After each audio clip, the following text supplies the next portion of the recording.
आपको यहाँ से मैं बोल देता हूँ।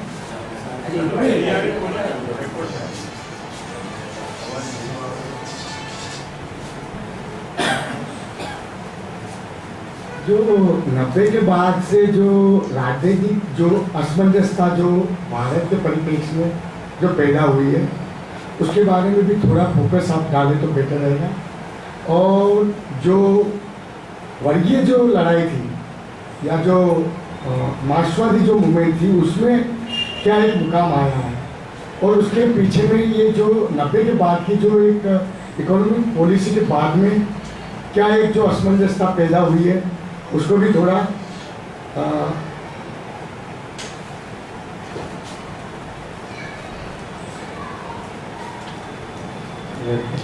बहुत सारी बातें साथी ने रखी भी हैं और कुछ बातें जो मुझे रखनी, मुझे हुज़ैफ़ा जी ने बात रखी, उससे मैं थोड़ा शुरू करूँगा कि मुझे बहुत इंटरेस्टिंग शब्द अच्छा नहीं है, लेकिन गौर करने लायक बात यह है कि जब हम लोग हिंदुस्तान में, जब भारत में हम लोग हिंदू राष्ट्र के बाद ऐसी ताकतें मजबूत होती हुई देख रहे हैं, अगर हम लोग साउथ एशिया को अपने निगाह में रखने की कोशिश करें, मुझे ये लगता है कि साउथ एशिया में भी अगर आप श्रीलंका जाएं, श्रीलंका में सिंहली उग्रवादी, सिंहली लोग मुसलमानों के खिलाफ, हिंदुओं के खिलाफ, ईसाइयों के खिलाफ उसी तरह की खूनी मुहिमों में लगे हैं, उन्हीं के मंदिरों को गिरा रहे हैं, उनके चर्च पर अटैक कर रहे हैं, जिस तरह की हालत हम लोग आज की तारीख में यहाँ देखते हैं।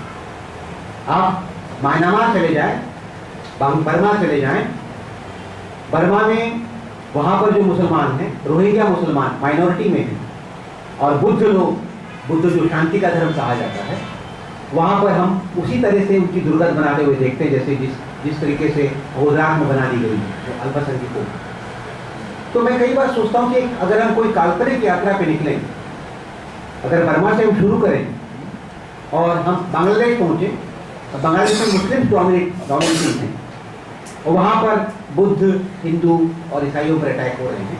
हिंदुस्तान, भारत में हम लोग जानते ही हैं, पाकिस्तान चले जाएं तो पाकिस्तान में ईसाइयों पर अटैक हो ही रहे, हिंदुओं पर अटैक हो रहे, शियाओं पर भी अटैक हो रहे, शियाओं को भी आत्मघाती मतलब बम रखे जा रहे, मारे जा रहे लोग, और ऐसा कानून उन्होंने बनाया जिसमें ब्लास्फेमी का। तो पूरे साउथ एशिया में हमें ये दिखता है कि ऐसी मेजॉरिटेरियन फोर्सेस, ऐसी फोर्सेस जो मनुष्य को मनुष्य नहीं समझती हैं, मनुष्य को खास खांचे में डाल करके देखती हैं। अगर आप मेरे मजहब के हैं, अगर आप मेरी एथनिसिटी के हैं तो मेरे हैं, नहीं तो आप दोयम दर्जे के नागरिक। तो पूरे साउथ एशिया में ये चित्र दिखता है। और अगर आप इन सारे देशों की आर्थिक नीतियों की पड़ताल करने की कोशिश करेंगे तो आप देखिए, हमें दिखता है कि ये किसी न किसी रूप में वहाँ पर न उदारवाद की नीतियाँ बड़े धड़ल्ले से लागू की जा रही। पिछले साल जब बंगाल में, बांग्लादेश में आंदोलन चल रहा था शाहबाग का, तो जितने बड़े पैमाने पर वहाँ पर एक बड़ा एक्सीडेंट हुआ था जिसमें सैकड़ों लोग मारे गए थे, हम जानते हैं। तो पूरे साउथ एशिया में चित्र, तो इसीलिए बहुत अच्छा हुज़ैफ़ा जी कहा कि ये जो चित्र के बारे में कि कैसे उसको देख सकते हैं। तो एक तरह का राष्ट्र जो नागरिक की अवधारणा को कमजोर किया जा रहा है, और एथनिसिटी को, अगर आप एथनिसिटी, खास एथनिसिटी के हैं, खास धर्म को प्रोजेक्ट किया जा रहा है, जो मतलब जो लंबे संघर्षों के बाद जो हम लोगों ने हासिल किया था उसको कमजोर किया जा रहा है। और जो भारत में हम लोग ज़्यादा प्रखर रूप में देखते थे, क्योंकि भारत में जब आज़ादी हम लोग को मिली तो हम लोगों ने धर्म के आधार पर देश के बंटवारे की मुखालिफत की थी। हम लोगों ने कहा था कि एक सेक्युलर संविधान की नींव डाली थी, तमाम सारी दिक्कतों के बावजूद भी, और बहुत बड़ी कीमत हम लोगों ने चुकाई थी। तो उस सेक्युलरिज्म ने जो हमें सौंपा है, जो एक अच्छी जो हमारी खाती है, उसको कमजोर किया जा रहा है। तो और इसको विभिन्न स्तरों पर हम लोग देख रहे हैं, विभिन्न स्तरों पर, वो चाहे वो मोहन भागवत की जो बार बार वक्तव्य आते हैं कि भारत हिंदू राष्ट्र है, ये इसी रूप में, या जमीनी स्तर पर जो दंगे करवाए जा रहे हैं, तनाव बढ़ाए जा रहे हैं, उसके रूप में देखते हैं। तो एक नागरिक, आप सेकेंडरी सिटीजन हैं, या लोकसभा में हम सभी लोगों ने गौर किया है इस बात को कि जो सत्ताधारी पार्टी है उसकी तरफ से कोई भी मुस्लिम सदस्य नहीं बना, या जो स्थितियाँ बन रही हैं, तो एक तरह का नागरिकता की अवधारणा पर ही अटैक है ये। और मेरे ख्याल से चुनौती हम सब लोगों के सामने। तो और मैं जब भी चुनौती की बात करता हूँ तो मुझे ये लगता है कि दो बातें हम लोग को जरूरी करनी पड़ेगी। क्योंकि जब हम लोग हिंदुत्व की राजनीति का विरोध करते हैं, जब हम मोदी का विरोध करते हैं, तो चलिए वो उनकी जनद्रोही राजनीति, उनकी नफरत की राजनीति है। मैं अपने आप से सवाल पूछता हूं कि उनका समर्थन क्यों मिल रहा है? कौन समर्थक है उसको?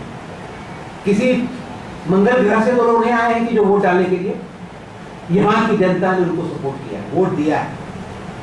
तो कहीं ना कहीं हमारे समाज में ऐसी जनद्रोही, ऐसी हिंसक राजनीति की स्वीकार्यता है। और मुझे ज्यादा जरूरी लगता है, हमारे जैसे लोग जब यहाँ बैठे हुए हैं, बहुत कम संख्या में बैठे होने के बावजूद भी, हमें ज्यादा हमारा काम बनेगा अपनी समाज को बदलने का। हमारे समाज तो हिंसक है, बहुत हिंसक समाज। एक तरफ जब भी हम किसी से बात करते हैं तो कहा जाता है कि हमारा समाज तो बड़ा सहिष्णु समाज, कहा यही जाता है। लेकिन मुझे भारत जैसा हिंसक समाज कोई दिखता नहीं, कोई भी हिंसक। और मैं क्यों? क्योंकि वहां पर तो ईश्वर की प्रार्थना से भी वंचित, दर्शन से भी वंचित किया गया। बाकी बातें तो और जो है, इंसान को इंसान नहीं समझा गया। आप अपने जानवर और कुत्ते को थाली में खाना दे सकते हैं, लेकिन इंसान को पानी नहीं पिला सकते हैं। कोई अगर आपका बेटा, आपकी बेटी अगर शादी करना चाहे अपने मन से, तो आप उसको मार देते हैं, खत्म कर देते हैं। तो भारतीय समाज अपनी बहुओं को मार देते हैं, अपनी कोख में अपनी बच्चों को मार देते हैं। भारतीय समाज बहुत ही हिंसक समाज है। और अगर मोदी जैसा शख्स इस देश का वजीर आजम बना है, प्रधानमंत्री बना है, तो ये उनकी जो भी उनको कॉर्पोरेट सेक्टर ने समर्थन दिया है, वो अपनी बात में विवेचना करेंगे उसकी, हम लड़ेंगे उसके लिए। लेकिन हमारी एक बड़ी लड़ाई सामाजिक आधार पर होनी चाहिए। जो जमीनी स्तर पर हम लोग यहाँ पर भी उसको बदलने की होनी चाहिए। जो हिंसा की जो स्वीकार्यता, हिंसा का जो ग्लोरिफिकेशन, उसके खिलाफ हमारी लड़ाई होनी चाहिए, विभिन्न स्तरों पर होनी चाहिए।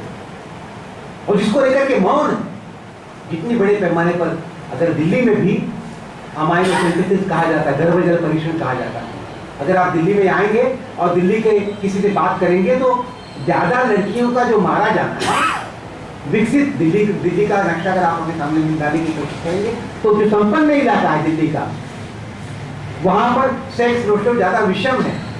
जो पिछड़ा इलाका है दिल्ली का, अगर लाल किला, जामा मस्जिद का, वहां पर सेक्स रेशियो फिर भी बेहतर है। तो संपन्न इलाकों में लड़कियों का मारा जाना दिल्ली में, और जिसके खिलाफ कोई केस दर्ज न होना, तो एक ऐसा अपराध हो रहा है हमारे देश में जिसको लेकर के हम सहभागी। तो मेरे ख्याल से मेरा कहने का तात्पर्य कि हमारे समाज का जो समाज में जो व्याप्त हिंसा है, वो कैसा, उसके खिलाफ एक संघर्ष बहुत जरूरी बनता है। किस तरह से संघर्ष करेंगे? वैचारिक स्तर पर संघर्ष करेंगे और सांस्कृतिक स्तर पर संघर्ष करेंगे, हम उसकी और बात कर सकेंगे। दूसरा, मुझे ये लगता है कि एक सवाल जो हम लोगों से छूट गया, बड़ी लड़ाई का एक बड़ा सवाल जो छूट गया है, और जिसमें वामपंथ को भी मैं लेता हूँ, मैं वामपंथ का कार्यकर्ता हूँ, कल भी हम लोग बात कर रहे थे। मेरे ख्याल से हमारी पूरी लड़ाई का जो फोकस रहा है, हमारी पूरी लड़ाई का फोकस राजनीतिक और आर्थिक संघर्षों पर रहा है। हमने राजनीतिक सत्ता के लिए कोशिश की, सही बात है। हमने आर्थिक अधिकारों के लिए कोशिश की, मजदूरों के अधिकारों के लिए कोशिश, बिल्कुल सही बात है। लेकिन सामाजिक सांस्कृतिक स्तर पर जो मनुष्य का जो दायरा है, उसको कैसे बदला जाए, उसका जो मानस बदलने की कोशिश है, वो पूरा दायरा हम लोगों ने आरएसएस को छोड़ दिया, हमने जमात इस्लामी को छोड़ दिया, हमने तमाम सारी ऐसी संस्थाओं को, प्रतिक्रियावादी संस्थाओं को छोड़ दिया, ऐसी तमाम एनजीओ को छोड़ दिया जो सिर्फ व्यवस्था की राजनीति कर रही है, छोड़ दिया। मतलब हम लोगों ने इस काम को छोड़ दिया। वामपंथी लोगों ने, परिवर्तनकामी शक्तियों ने, अम्बेडकरवादियों ने। अगर आप अम्बेडकर के आंदोलन को भी देखेंगे, अम्बेडकर जब जिंदा थे तो तमाम सारे शिक्षा संस्थान उन्होंने बनाए, अम्बेडकर सिद्धार्थ एजुकेशन सोसाइटी तमाम बनाए। लेकिन आज़ादी मिलने के बाद जब इस देश में अम्बेडकरी राजनीति आगे बढ़ी, तो सारा जो पॉजिटिव था अम्बेडकरी आंदोलन का, वो उन्होंने छोड़ दिया, वो सब सत्ता की राजनीति छोड़ दिया। और वामपंथियों भी, तो एक बड़ा दायरा हम लोगों से छूट गया। हमें ये नहीं भूलना चाहिए, 1951 में, अब मैं बार बार लोगों को उदाहरण देता हूँ, 1951 में गोलवलकर ने अपना पहला स्कूल शुरू किया। वो कहाँ शुरू किया था? गोरखपुर में शुरू किया। कौन सा दौर था वो ऐसा दौर था जब गांधी हत्या में शामिल होने की वजह से आरएसएस पर पाबंदी लगी थी, छूट गए थे, लेकिन आरएसएस का नाम लेना बड़ा तो क्या समझा कि आरएसएस बड़ा खतरनाक, ये तो आज़ादी के आंदोलन में भी शामिल नहीं हुए थे और इन्होंने गांधी हत्या में भी इनके लोगों ने नथुराम गोडसे कभी आरएसएस का कार्यकर्ता था, तो आरएसएस पूरे देश में बदनाम थी। उस वक्त उन्होंने गोरखपुर जैसी छोटी जगह पर एक स्कूल शुरू किया और एक तरह से आज की तारीख में हम देखते हैं हजारों की तादाद में उनके स्कूल हैं, सैकड़ों की तादाद में उनके अस्पताल हैं।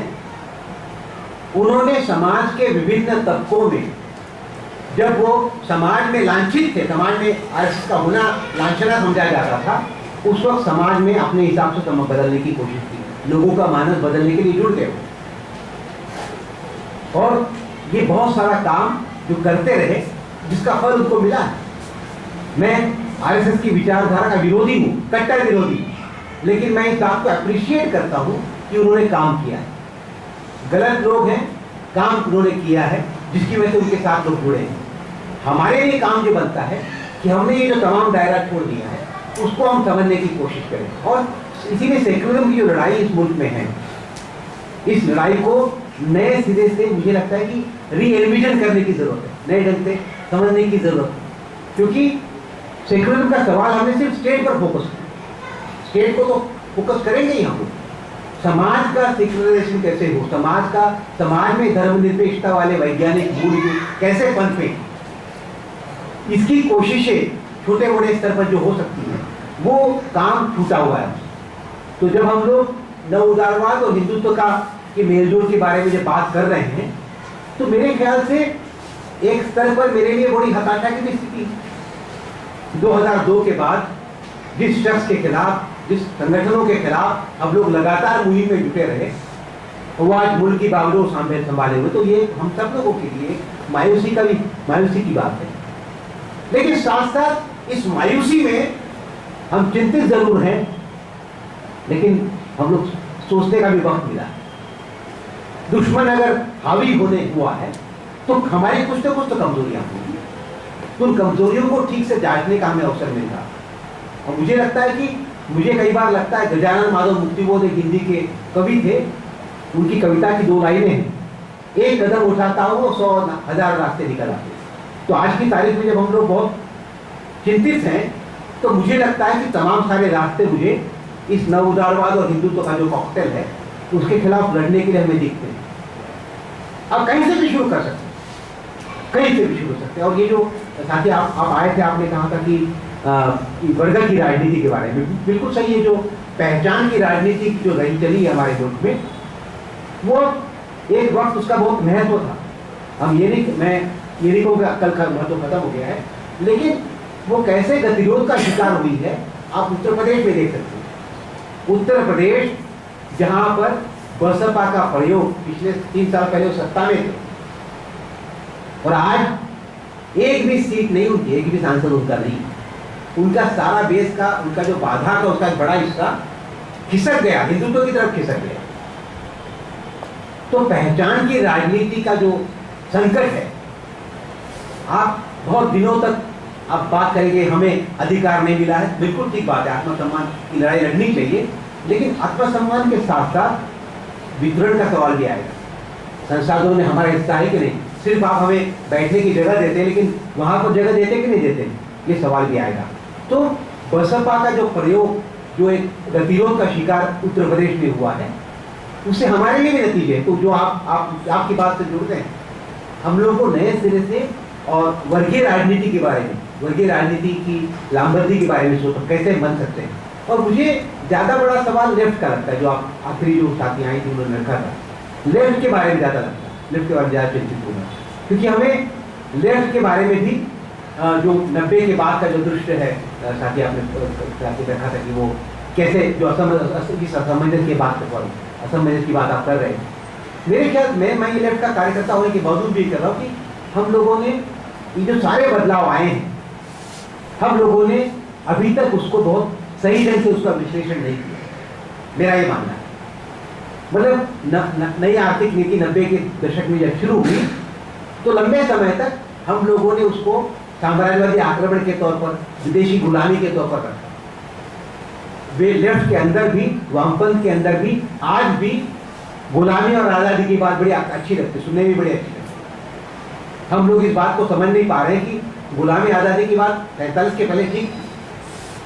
अब मंच पे एक्टर्स बदल गए, मंच वही है लेकिन मंच पे जो कर्णधार है बदल गए। आज हमारे देश के लोग, भगत सिंह ने जिसके लिए कहा था कि भाई गोरे अंग्रेज की जगह काले अंग्रेज आ जाएंगे, तो हमारे देश के लोग हमें लूट रहे हैं। तो और हमारे देश का जो टाटा बिरला अंबानी जो भी है वो विश्व पूंजी के साथ बड़ा आराम से बैठता है। तो वर्गीय राजनीति के बारे में हम लोगों ने ठीक से सोचा नहीं, ठीक से, जिसकी वजह से लेफ्ट बार बार चूकता है, बार बार चूकता है।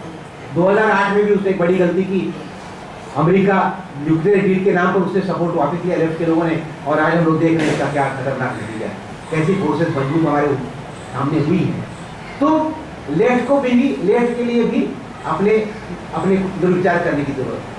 और क्योंकि ऐसा दृश्य आया जैसे 90 में जब आर्थिक सुधार शुरू हुए थे 90-91 में, तो उस वक्त वही दौर था जब सोवियत रूस कोलैप्स हुआ था, सोवियत रूस का विघटन हुआ और पूरे दुनिया के पैमाने पर लग रहा था कि भाई अब तो पूंजीवादी पूंजीवाद है, अब पूंजीवाद का कोई तोड़ नहीं है। एक तो ये वैश्विक अंधी थी, और साथ साथ जब आर्थिक सुधार शुरू हुए तो हम लोगों ने उसको, लेफ्ट के ज्यादातर लोगों ने उसको गलत ढंग से समझ लिया, सही ढंग से पकड़ा नहीं उसको, कैसे पकड़ना चाहिए।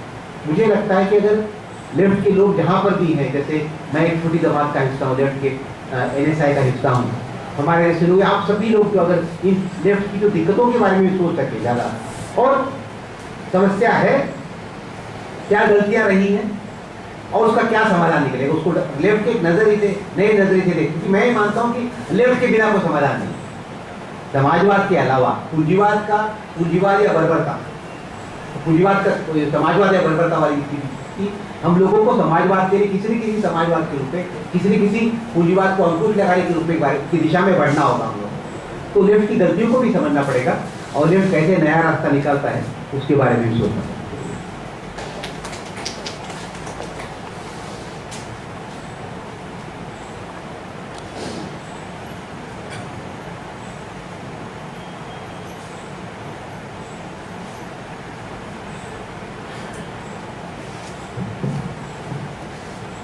સાથીઓ,